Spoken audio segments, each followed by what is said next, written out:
As you know, we're in Liverpool for the passport office for Christy. We're just basically killing a bit of time, and we've come across this. I don't know, I'll shrink it down. There you are. What about that? It's like a kid's mini road with roundabouts and that lot on it, so they can learn on the push bikes. You know, how to negotiate the roads and that's absolutely brilliant. It even runs around the outside of it here as well. So that's really clever. Never seen anything like that before. Anyway, we're heading to have a look at Rupert's Tower. Is where we're going. We're at Prince Rupert's Tower, and I believe that is on the Everton Football Club flag. There, Prince Rupert's Tower. Strange looking little building. The views are quite good, look. You see the Liver building over there, look.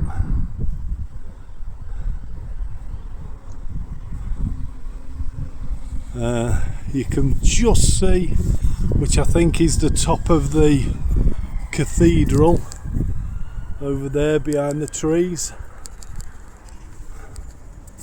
There's a bit about it here, which is what was it, Everton Park Heritage Trail. The Everton Lockup. I wonder what it says. What's it say? It says Everton's most prominent and ancient landmark in the 1787 lockup, also known as the Stone Jug. Locals refer to it as Prince Rupert's Tower or Prince Rupert's Castle.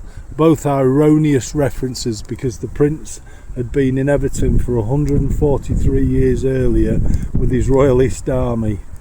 In the late 18th century, the village's spectacular position with its fine air and extensive river views made it an increasingly popular destination for day trippers.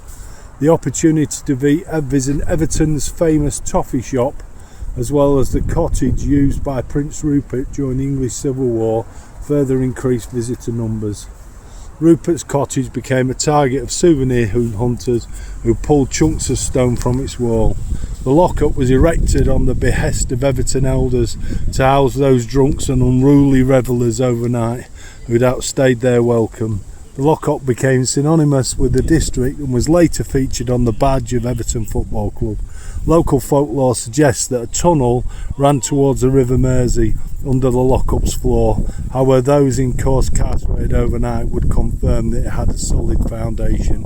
The lockup is one of only two surviving village jails in Liverpool, the other being located in Wavertree. So it's a jail.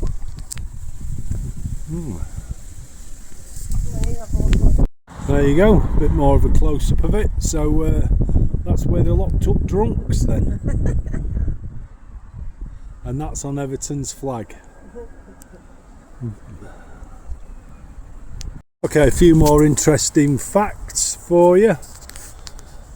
A historic meeting was held at the former Queen's Head Hotel in Village Street in November 1879 that led to the St Domingo Church football team changing its name to Everton Football Club. This was the birth of big-time football in the city, marking the start of a remarkable heritage. Everton FC became founder members of the Football League in 1888. Ironically, the club never played in Everton, its main early headquarters being the current home of Liverpool FC in Anfield. Everton moved to Goodison Park Stadium in Walton in 1892, a decision that inspired the formation of Liverpool FC. The latter took over Anfield to signal the start of one of the greatest rivalries in world football. However, Everton's roots remain firmly in Heartland Everton, from where it took its name and from where the original St Domingos FC drew many of its early players. The nearby Everton lockup is featured on Everton FC's, just over there, it's featured on Everton FC's flag. and they moved from Goodison, and they're now at the Hall Dickinson Stadium, which is Hill Dickinson Stadium. I apologise, I'll try and zoom in for you, which is just over there. You might just be able to see it through the trees, and that's where they are now, and that's down near the docks, so that's their brand new stadium. Never knew that they played at Anfield, never ever knew that. Okay, we're up on the farmland for the area of Everton. Obviously it's not farming now, it's parks. There's some here, there's a park down there, but now you can see the stadium there, the Hill Dickinson Stadium. There it is. So that's Everton's new football ground. But this is the view. It's just a fantastic view. Just see the Mersey there, look. And on the opposite side, I don't know if I'll try and zoom in again. If I can see it. Right, it goes, if I zoom right in, try there, that church there, that's a big memorial to those that died at Hillsborough there. I apologise for that, coming in and out of focus.